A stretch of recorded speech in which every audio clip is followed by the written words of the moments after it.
My stepmother tried to destroy my dad's dream vacation, but karma hit harder than expected. My dad spent 30 years dreaming about diving the Great Barrier Reef. He kept a jar labeled Australia Fund in his workshop, feeding it spare change and birthday money. When he married Diane after Mom died, the jar disappeared into a closet. More practical priorities, she explained while renovating the kitchen he hadn't complained about. For a decade, I watched my father shrink. His shoulders hunched, his laugh grew quieter, his passions became whispers. The man who once built entire worlds in his woodshop now asked permission to buy new socks. The only time I saw his eyes light up was when National Geographic ran specials on the reef. Then came Dad's 60th birthday and his doctor's call. Stage 3 cancer. 6 months of aggressive treatment with cautiously optimistic chances. That night, I emptied my savings account and bought 3 tickets to Australia. Non-refundable. 1 for Dad, 1 for me, and 1 for Diane. Because despite everything, he loved her. "This is reckless," she hissed when I presented the tickets at his subdued birthday dinner. "We can't afford this with medical bills coming." Dad's eyes had already filled with tears. "The Great Barrier Reef," he whispered, touching the ticket like it might dissolve. "Insurance covers most treatment," I countered, "and we're going next month before it starts.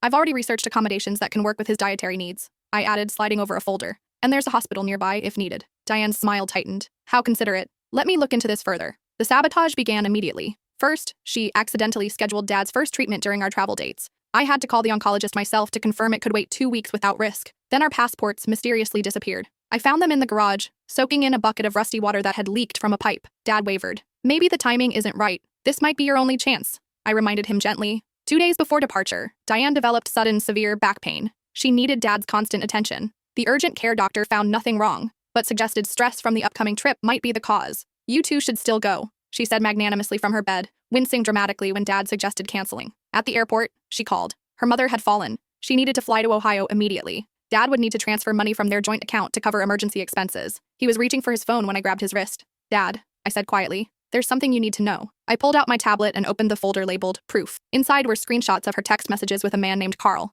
"Can't wait until hubby's insurance pays out," read one. "Australia trip perfect timing. Accident on reef easy to arrange." Dad's face went gray as he scrolled through dozens of messages detailing their affair, finances, and plans for his accident. I hadn't shown him when I first discovered the messages 2 weeks earlier. I needed more evidence, so I set a trap. "There's more," I whispered as airport security approached our gate. "I couldn't fit what happens next in this short video. Watch the rest down below."